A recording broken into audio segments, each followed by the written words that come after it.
El retrato oval de Edgar Allan Poe. El castillo al cual mi criado se había atrevido a entrar por la fuerza antes de permitir que, gravemente herido como estaba, pasara yo la noche al aire libre.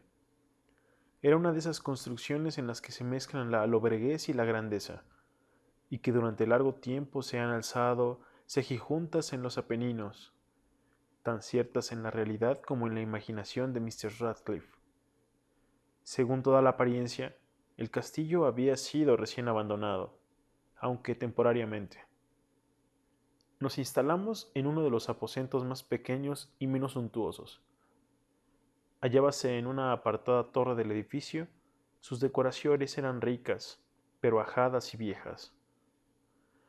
Colgaban tapices de las paredes que engalanaban cantidad y variedad de trofeos heráldicos, así como un número insólitamente grande de vivaces pinturas modernas en marcos con arabescos de oro. Aquellas pinturas, no solamente emplazadas a lo largo de las paredes, sino en diversos nichos que la extraña arquitectura del castillo exigía, despertaron profundamente mi interés, quizá a causa de mi incipiente delirio. Ordené, por tanto, a Pedro que cerrara las pesadas persianas del aposento, pues era ya de noche, que encendiera las bujías de un alto candelabro situado a la cabecera de mi lecho y descorriera de par en par las orladas cortinas de terciopelo negro que envolvían la cama. Al hacerlo así deseaba entregarme, si no al sueño, por lo menos a la alternada contemplación de las pinturas y al examen de un pequeño volumen que habíamos encontrado sobre la almohada y que contenía la descripción y la crítica de aquellas. Mucho, mucho leí, intensamente. Rápidas y brillantes volaron las horas hasta llegar la profunda medianoche. La posición del candelabro me molestaba, pero, para no incomodar a mi amodorrado sirviente, alargué con dificultad la mano y lo coloqué de manera que su luz cayera directamente sobre el libro. El cambio, empero, produjo un efecto por completo inesperado. Los rayos de las numerosas bujías, pues eran muchas, cayeron en un nicho del aposento que una de las columnas del lecho había mantenido hasta ese momento en la más profunda sombra. Pude ver así, vívidamente, una pintura que me había pasado inadvertida. Era el retrato de una joven que empezaba ya a ser mujer. Miré presurosamente su retrato y cerré los ojos. Al principio no alcancé a comprender por qué lo había hecho, pero mientras mis párpados continuaban cerrados, cruzó por mi mente la razón de mi conducta. Era un movimiento impulsivo a fin de ganar tiempo para pensar, para asegurarme de que mi visión no me había engañado, para calmar y someter mi fantasía antes de otra contemplación más serena y más segura. Instantes después, volví a mirar fijamente la pintura. Ya no podía ni quería dudar de que estaba viendo bien, puesto que el primer destello de las bujías sobre aquella tela había disipado la soñolienta modorra que pesaba sobre mis sentidos, devolviéndome al punto, a la vigilia. Como ya he dicho, el retrato representaba a una mujer joven. Solo abarcaba la cabeza y los hombros, pintados de la manera que técnicamente se denomina vignette, y que se parece mucho al estilo de las cabezas favoritas de Sully. Los brazos, el seno y hasta los extremos del radiante cabello se mezclaban imperceptiblemente en la vaga pero profunda sombra que formaba el fondo del retrato. El marco era oval, ricamente dorado y afiligranado en estilo morisco. Como objeto de arte, nadie podía ser más admirable que aquella pintura.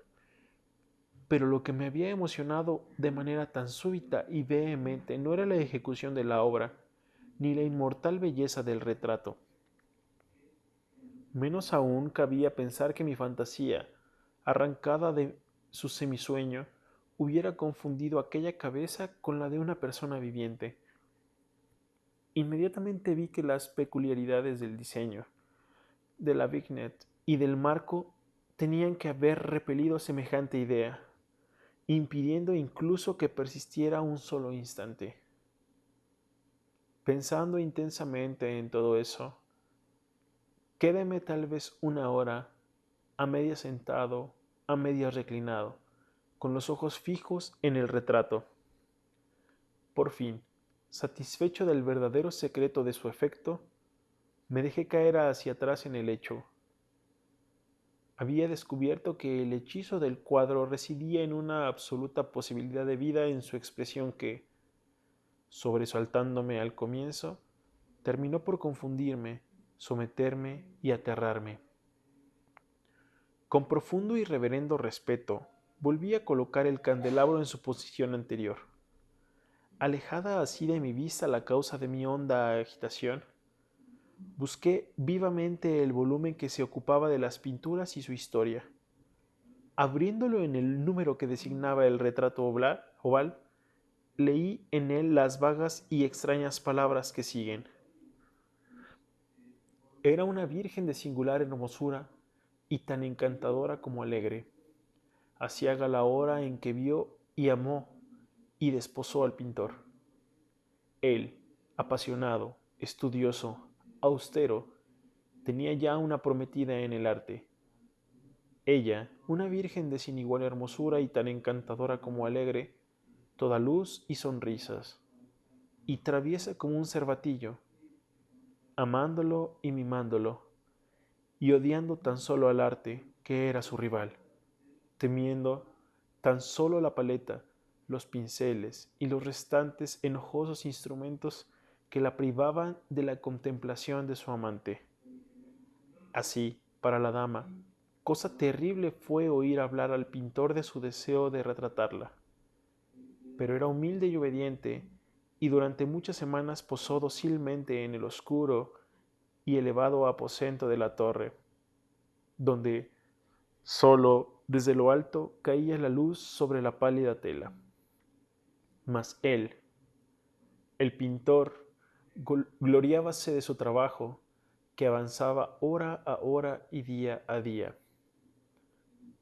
Y era un hombre apasionado, violento y taciturno, que se perdía en sus ensueños, tanto que no quería ver cómo esa luz que entraba lívida en la torre solitaria marchitaba la salud y la vivacidad de su esposa, que se consumía a la vista de todos, salvo de la suya. Mas ella seguía sonriendo, sin exhalar queja alguna, pues veía que el pintor, cuya nombradía era alta, trabajaba con un placer fervoroso y ardiente, bregando noche y día para pintar a aquella que tanto le amaba y que sin embargo seguía cada vez más desanimada y débil. Y en verdad, algunos que contemplaban el retrato hablaban en voz baja de su parecido como de una asombrosa maravilla, y una prueba tanto de la excelencia del artista como de su profundo amor por aquella a quien representaba de manera tan insuperable. Pero, a la larga, a medida que el trabajo se acercaba a su conclusión, nadie fue admitido ya en la torre, pues el pintor habíase exaltado en el ardor de su trabajo y apenas se apartaba los ojos de la tela, incluso para mirar el rostro de su esposa. Y no quería ver que los tintes que esparcía en la tela eran extraídos de las mejillas de aquella mujer sentada a su lado. Y cuando pasaron muchas semanas y poco quedaba por hacer, salvo una pincelada en la boca y un matiz en los ojos, el espíritu de la dama osciló, vacilante como la llama en el tubo de la lámpara. Y entonces la pincelada fue puesta y aplicado el matiz, y durante un momento el pintor quedó en trance frente a la obra cumplida. Pero, cuando estaba mirándola, púsose pálido y tembló mientras gritaba: «Ciertamente, Esta es la vida misma.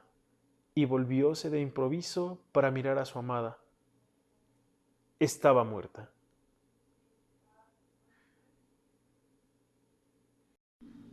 Si te gustó la narración, suscríbete, dale like y comparte. Así como déjanos en los comentarios alguna narración que te gustaría escuchar para poder realizarla.